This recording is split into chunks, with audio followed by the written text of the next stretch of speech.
Again, Merry Christmas, everyone. As we start our new series, this season, you will be receiving invitations, maybe parties, reunions, and celebrations.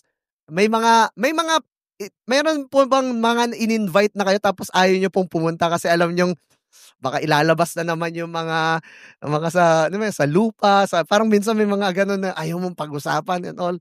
But there are celebrations that we want to go and we're looking forward to it. And we said that because Christmas is not just invitation to parties, to reunions and celebrations. Christmas is really invitation of God for us to adore Him and for us to worship Him. Kaya po yung series po natin for the next 3 weeks, we felt like this is a timely series as well for us, entitled O Come, an invitation to adoration, an invitation to worship the one whom Christmas is all about. And who's Christmas all about? Our Lord Jesus Christ. Kaya po yung song natin kanina, O Come, O Ye Faithful, O Come, Let Us Adore Him, or there's a famous also song, O Come, Emmanuel, to summarize the message of Christmas in 3 words. Here's the summary message of Christmas. God with us. Sabi mo sa katabi mo, God with us. God with us. And that is the not just the story of Christmas, that's the message of Christmas.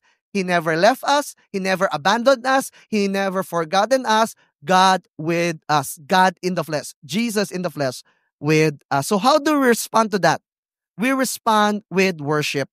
Worship is expressed in different ways. Worship is not just through songs that we sing. Worship in giving, worship in listening to the message, worship in prayer and supplication. Everything we do is a worship before God. And we will look at 3, not just individuals, but there are also group of people who responded in and expressed worship during the first Christmas or during the time that they've heard about the coming of our Lord Jesus Christ. Today, we will look at one of the known character in the Bible named Mary, the mother of Jesus, as how she worshiped in wonder. Next week, we will look at the shepherds who were neglected, abandoned, and yet they were special in the eyes of God.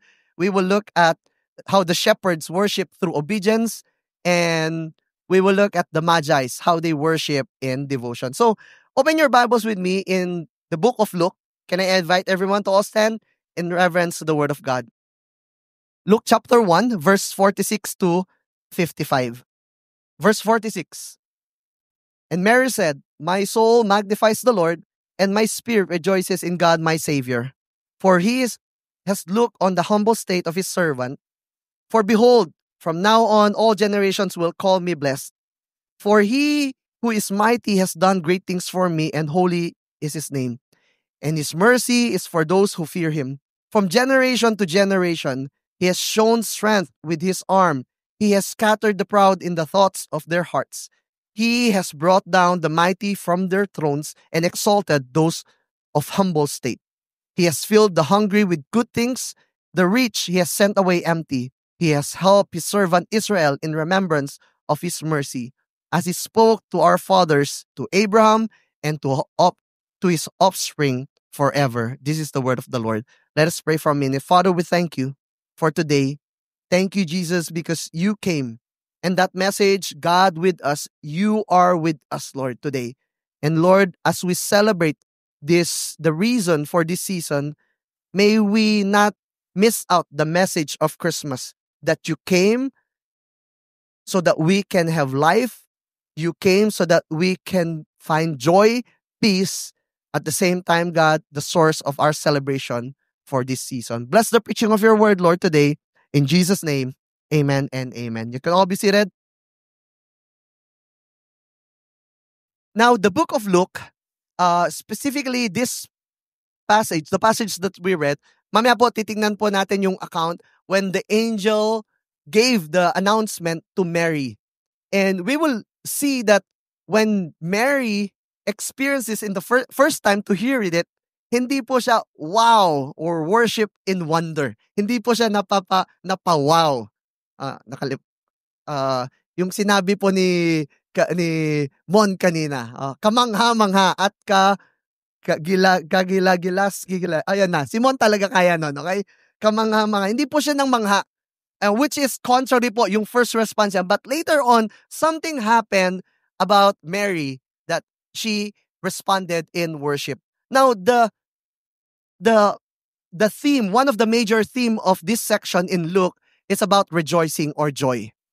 We could see particularly in the passage, the first, yung Elizabeth rejoicing for Mary. Nung nakita ni Elizabeth si Mary, she was rejoicing for Mary. For John was the son of Elizabeth and Zechariah. Kaya po magpinsan si John and si Jesus. Now, John rejoicing in anticipation of Jesus. And we know that John prepared the way for the coming of our Lord Jesus Christ for his ministry. And then Mary rejoicing and blurting out of song called Magnificat. Meron ba kayong kakilala na sa sobrang saya niya, napakanta siya? Ganon. Nung binigyan siya ng hindi lang 13th month, binigyan ng 24th month pay. Oh, wow, di ba? Parang ako, wow talaga. Parang hindi ka lang binigyan ng 100, 100,000. Parang wow, di ba? Or kung kayo, yung you know someone na yung parang there's something about you, sobrang, di ba kanina yung joy to the world niya, joy to the world. Parang ano na yan? Sinagot na kasi ako. Parang kaya pala. Kaya joy na joy yung heart niya talaga. Sobrang joyful niya. Now, yung word na Magnificat, ang word niyan, it means to enlarge or enlarge. And it comes from the first phrase of the song of... Gusto niyo bang kantahin ko yung Magnificat? Ayaw niyo. Sige, okay lang. Kahit hindi na. Okay. Hindi na. Hindi ko. To the tune of... Hindi pala. Okay. It came from that very word, phrase niya, my soul magnifies the Lord. And that was the response of Mary, not the immediate response of Mary when she heard about the news, but her response when she had a revelation of who this Savior will be. And we could see the response of Mary when she found out that she will conceive a child. And let's read it together. Luke 1 verse 46 to 47. Let's read it together. 1, 2, 3, go. And Mary said, yung medyo masaya, di ba? Tingin nyo ba, my soul magnifies the Lord? Hindi, di ba? Ano sa tingin nyo po? My soul magnifies the Lord, and my spirit rejoices in God, my Savior. Hindi po siya yung to the tune na, my soul wala na akong magagawa. Hindi po ganun. She was blurted out. Now, think about this. Mary was able to magnify the Lord and rejoice in spite of the unrejoiceable situation she was in. Why? Because during the time, they were under Roman domination. And we know of the emperor named Herod. King Herod is not, he was an infamous during that time. Kasi nung alam ni Herod, sa week 3, mas maintindihan natin yung, di ba, he was able to send the Magi's, the wise men. Kasi natakot siya because of the prophecies that said, this is the King of the Jews. So ang ginawa niya, pinapatay niya po lahat ng 2 years old and below. So imagine if you were born that time at you were expecting for a child, hindi siya masaya. You know that it's just a matter of time. Pag nalaman nila na manganganak ka, pagkapanganak, they will kill the child. Not just that, but even the imminent scandal. Because we know Joseph was about to, nung nalaman niya, about to divorce Mary. Kasi imagine mo, and potential divorce from Joseph as well. And possible death sentence. So during that time when Mary heard about the news about that she will conceive a child, it's not a Merry Christmas. It was, for her, she was confused, she was worried, at the same time, full of anxiety. What will happen? But through the birth of Jesus and through the revelation, Mary was able to glimpse some important attributes of God which enable her to respond in worship before God and rejoice in spite of her situation. And let me just encourage us and preach to us Don't respond in worship based on your situation. May we respond in worship and adoration to God this Christmas and many Christmas to come, not based on our situation, but based on the revelation of who God is for us. This is a revelation of God to Mary, and may we see through the eyes of Mary, may we see that revelation as well from God so that we can celebrate this Christmas. Verse 48 in Mary's song, she said, Luke 1 verse 48, "For he has been mindful of the humble state of his servant. From now on, all generations will call me blessed." First revelation of Mary that enabled her to respond in worship was that God is mindful of us and his favor is upon us. God is mindful of us and his favor is upon us. Being mindful, may kakilala po ba kayong mindful? Yung laging iniisip ka? Oo. May katabi ka ba mukhang mindful? Sa sobrang mindful niya next week, ni-reserve niya lahat. Wag siya po sana. Kasi may upuan niya ito eh. Wow, mindful mo naman. Being mindful means to show special attention, to remember with favor, or to express concern. May mga mothers po tayo dito. Meron po tayo may mothers. Okay, good. Ito po, alam na alam po natin to sa mga nanay. Yung magkakasama nga 10 anak, tapos biglang may umiyak, anak ko yun. Alam niya talaga, parang paano mo nalaman na? Well, mindful rin naman yung mga tatay. Parang tinayo ko rin, mga tatay, tama ba mga tatay? Yes, tama rin. Huwag kayong judgmental, okay? Mindful rin kami as well. Pero yung mga nanay, iba talaga yon. Iba yung thoughtfulness nila, mindfulness nila, especially pag may mga projects sa school, at saka mga kailangan, tsaka Christmas party, lahat. Based on experience pala, no? Mindful. Now, same goes. May kakilala rin tayo na yung nagkukwentuhan, sobrang mindful siya dun sa special someone niya, na yung nag-cough lang, ay, kailangan mo ng tubig? Wow! Yung mindful na, kumain ka na ba? Diba? Kumain ka na ng dinner, lunch pa lang pero mindful talaga eh. Nakauwi ka na ba? Yung sobrang, yung nag-aaral ka, ay nag-work ka, tapos biglang, kamusta kaya siya? Wow! Yung mindful. May kakilala ba kayong ganon? Yung biglang natulala? Anong ginagawa? Naisip ko lang kasi siya eh. Yun! Mindful. Now, for Mary, God is mindful of us. Do you know that God knows what we say, what we do, even what we think? Even before we do it, God already knows what we think. Our situation, our needs, the situation of our nation, God knows that, and He shows us special attention and remembers us with favor. This is very significant in Mary's time. Ask me why. Why? Why? Dito pwede po kayo mag-participate, okay? Ask me why. Why? Alam mong hindi mo masyado ma-appreciate yung thoughtfulness or mindfulness ng isang tao pag alam mong karapat dapat talagang maging mindful siya. But during that time, this was very special and big deal for Mary because women are looked down during that time. They were second-rate citizen. They were inferior and assigned as slaves. They are not educated. They are not allowed to leadership roles or confined mostly to domestic duties. So, for her to be chosen as the mother of Jesus to take care of the child who will be the savior of the world, how many of you know that's a big task and a big deal?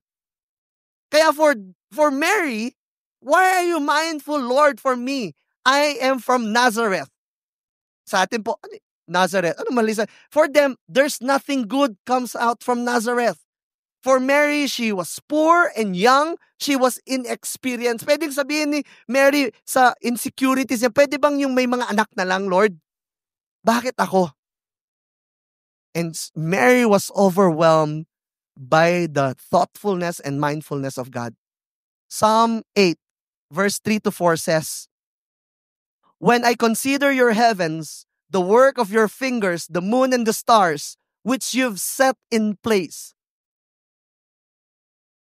The psalmist says, "What is a man that you are mindful of him? The son of man that you cared for him."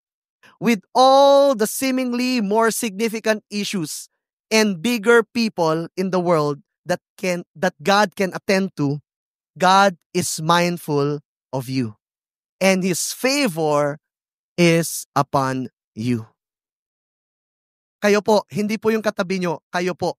God is mindful of you and His favor is upon you.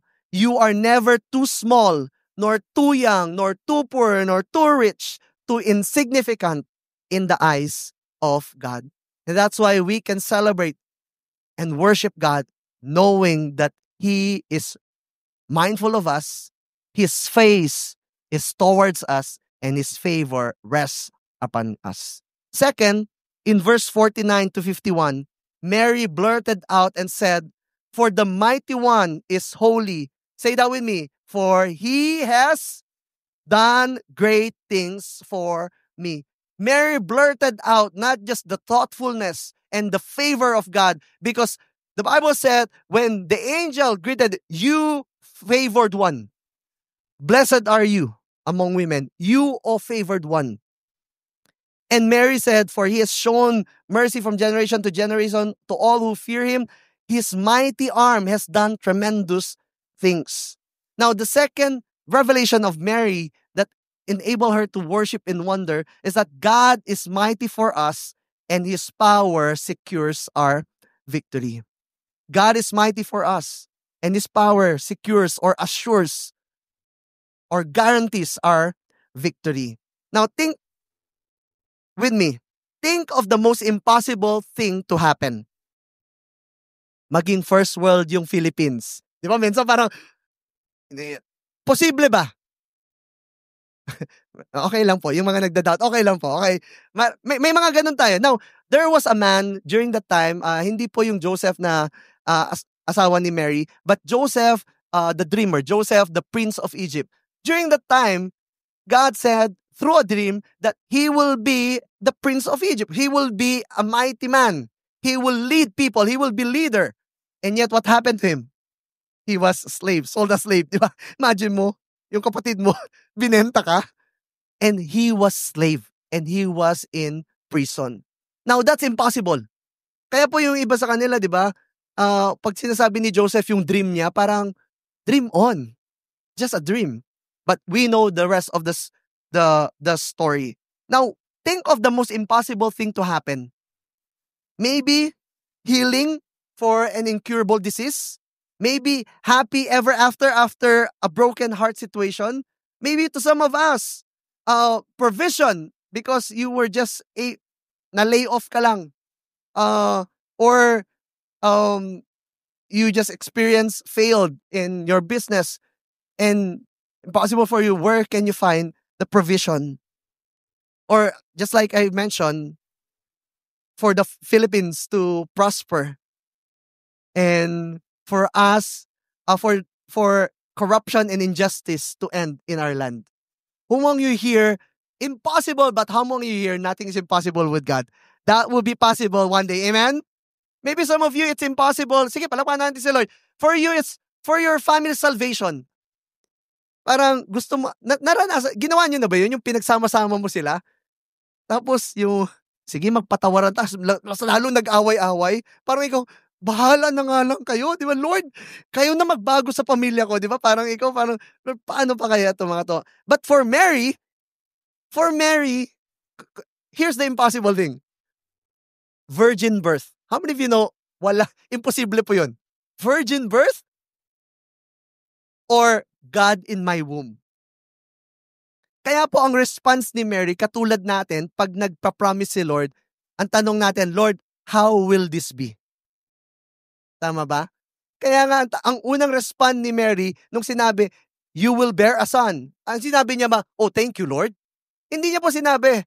Ang sabi niya, how will this be? Paano? And if God will remind us of His promises of family salvation, Lord, paano?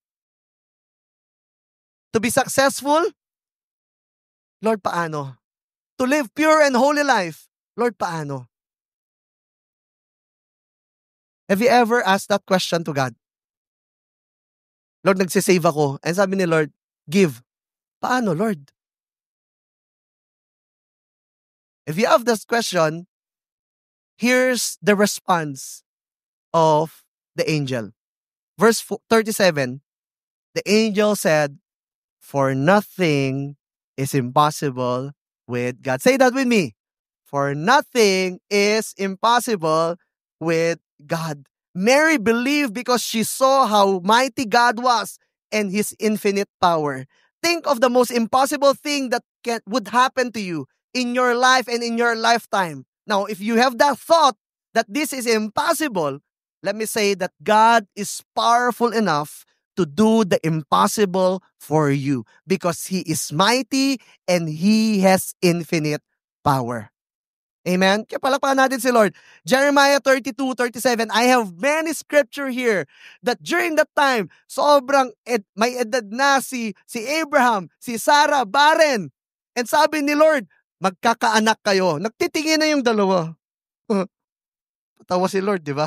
Natawa nga si Sarah eh. Sabi ni Lord, Sarah, bakit ka natawa? Hindi Lord, joke lang yon. Kala natin, minsan di ba parang minsan nagda-doubt tayo, but sabi ni Lord, is there anything too hard for me? Jeremiah also get that word.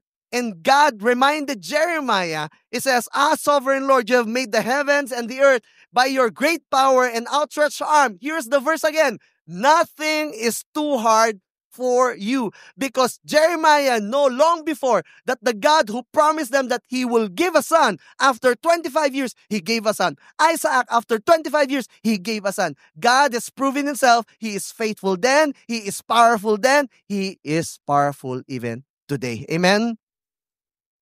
That's why Christmas, more than just love and giving, it is a message of hope and faith. My God is mighty. My God is powerful.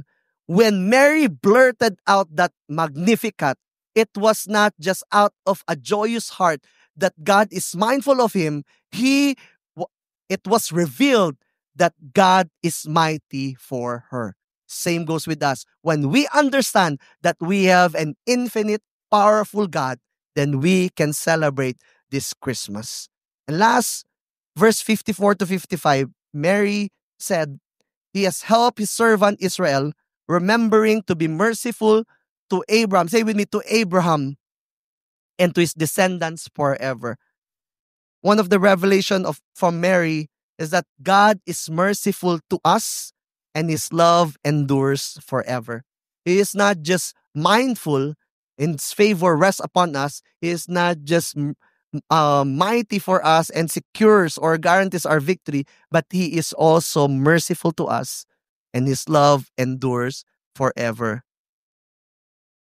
May kakilala po ba kayong in love? At saka may tao kayo na kahit anong gagawin mo, hindi ako magbabago. Yon. You know what happened here?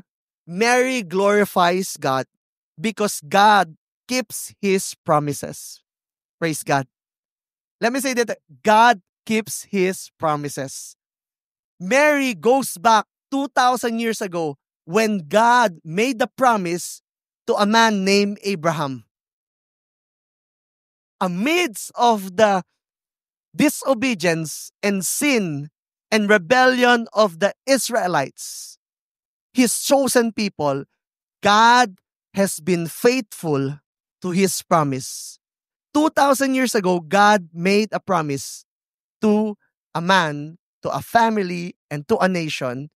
2,000 years later, that promise was fulfilled by Jesus coming on the cross, by Jesus coming here on earth.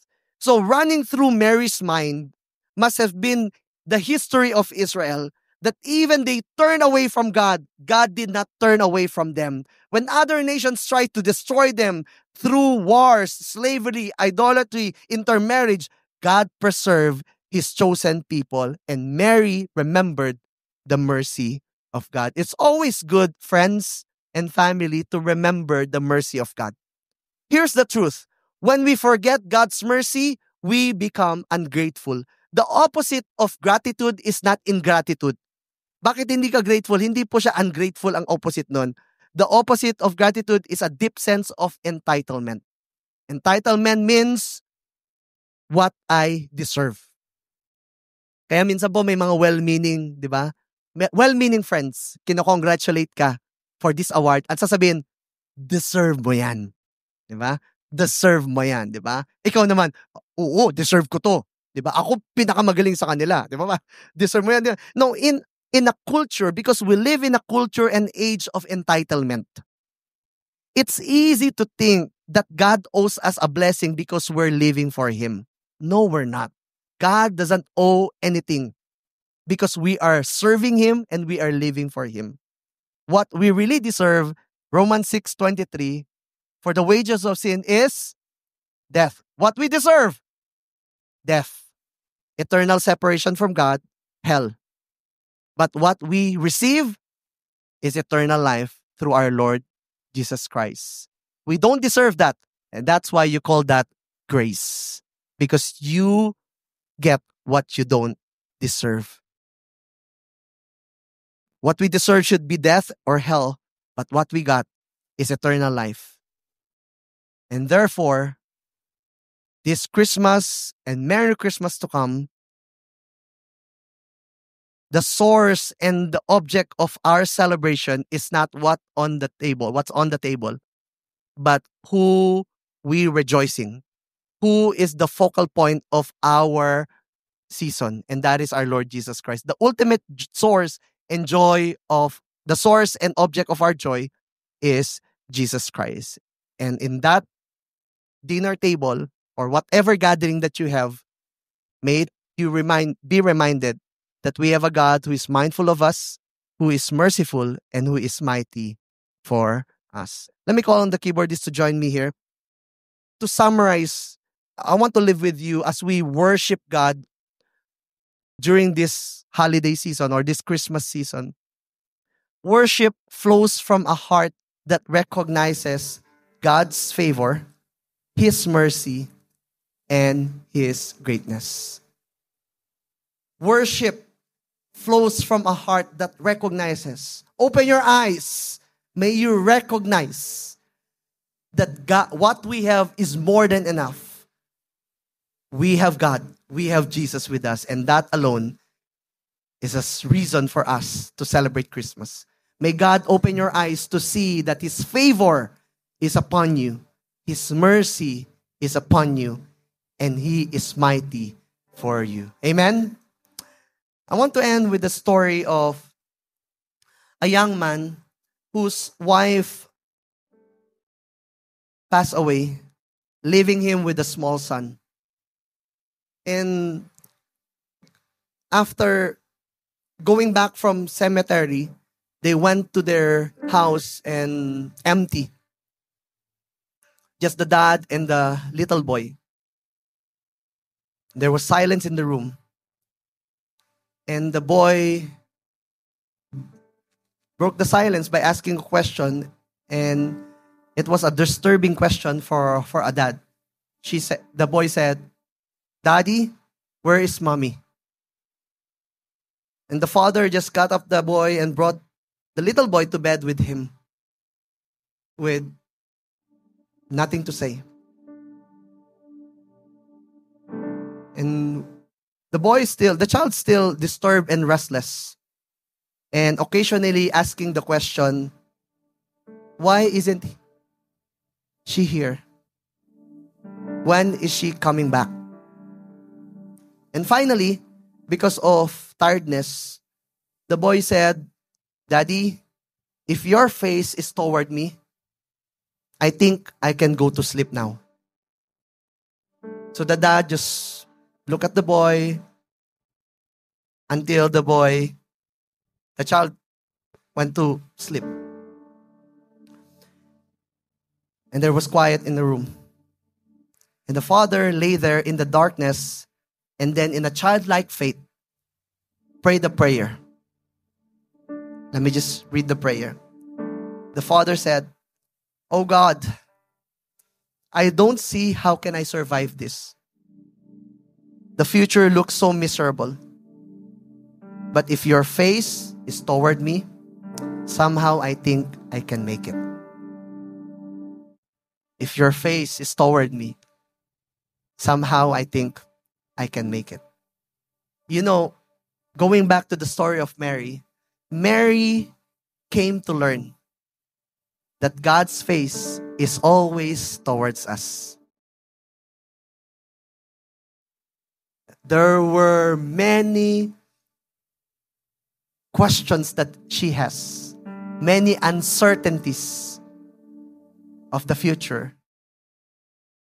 But knowing that God's face is towards you and upon you, that alone is enough. That He is mindful, He is mighty, and He is merciful. And through His Son, Jesus, this becomes possible. Nothing will ever be able to separate us from His love. Mary was overwhelmed to see the greatness of God. Nothing can cause God to forget His children. Nothing is too hard for God. And nothing can escape God's mercy. So I invite all of us today, as we celebrate Christmas, Christmas is a time to magnify the Lord. Let us all stand as we magnify the Lord.